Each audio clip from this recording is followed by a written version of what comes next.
The streets of Rome never truly slept. Even as the sun dipped below the horizon and shadows stretched long across worn cobblestones, the city's heart kept beating. Oil lamps flickered in tenement windows. The scent of roasted chestnuts drifted from street vendors lingering for one last sale, and distant laughter echoed from behind the stone walls of Rome's taverns and brothels. For all its power, Rome was more than its military or its senate. It was a spectacle. A civilization that understood the importance of performance, of distraction, of keeping its citizens entertained and awestruck, even when bread ran low or roofs collapsed.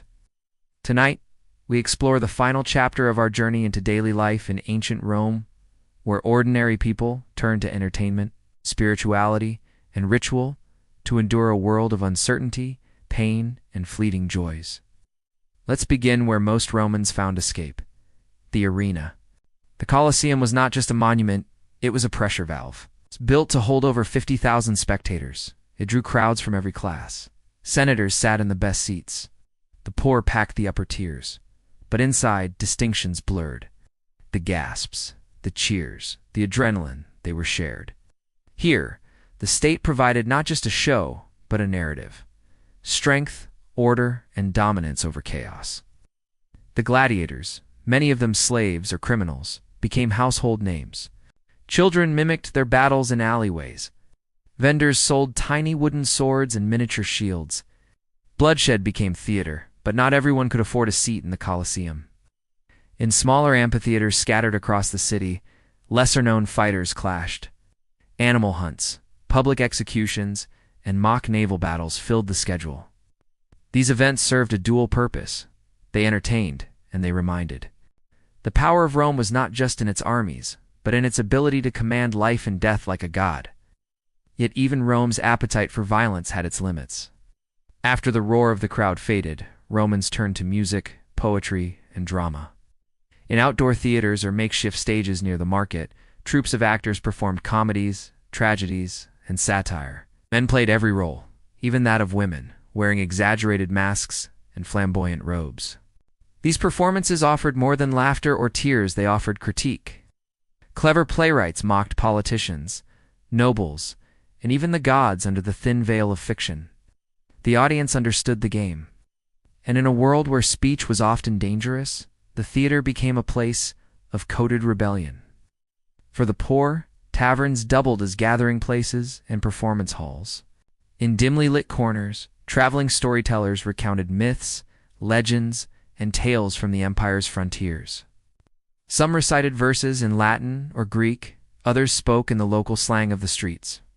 A good storyteller could earn his supper and perhaps a place to sleep. A great one could become a neighborhood legend. But even with all these distractions, life in ancient Rome was fraudulent, death ever present. Disease moved swiftly through overcrowded insulae.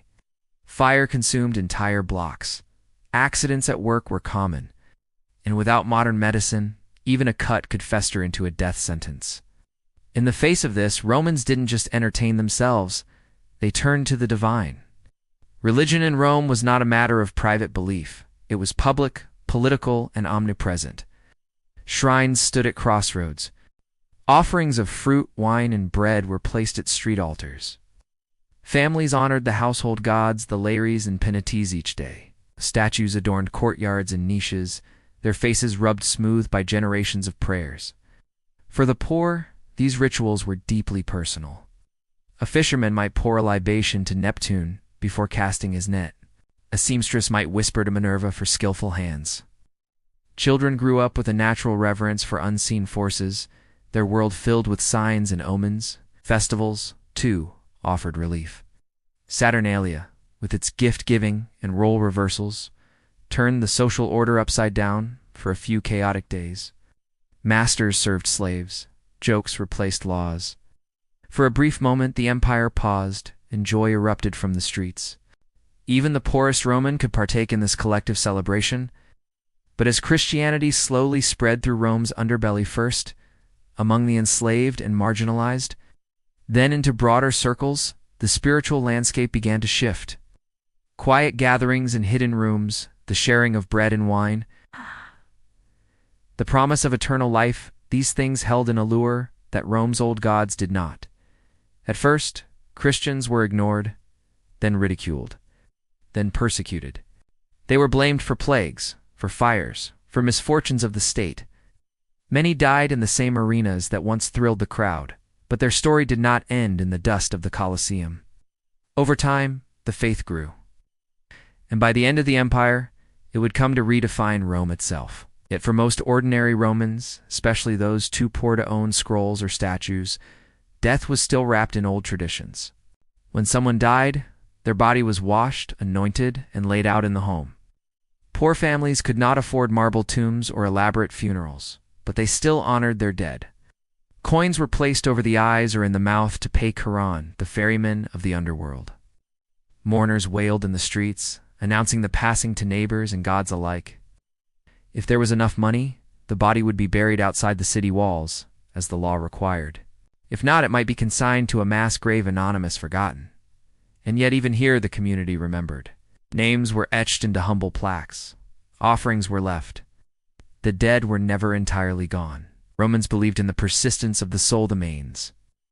On certain days, families would gather at graves, pour wine into the earth, and speak to their ancestors. To them, the boundary between living and dead was porous. The past lived among them, so did the future. Even amid the grinding poverty and brutal labor, there was a belief in continuity. Children were the future. They learned by watching how to grind grain, mend clothes, mix plaster. They played in filthy alleys. Yes, but they also played at being citizens, shopkeepers, soldiers. Their world was narrow, but their imagination vast. A boy selling bread today might become a merchant tomorrow. A girl cleaning fish might marry a freedman and see her children rise higher still. The Roman poor were not just victims of empire, they were participants in it. Quietly, stubbornly, defiantly, they lived. Perhaps that is what defined daily life in ancient Rome more than anything: persistence. Rome, for all its grandeur, was not built by emperors or generals alone. It was held together by the sweat of laborers, the prayers of housewives, the laughter of children, the rhythm of survival repeated day after day. Their names were not recorded in marble.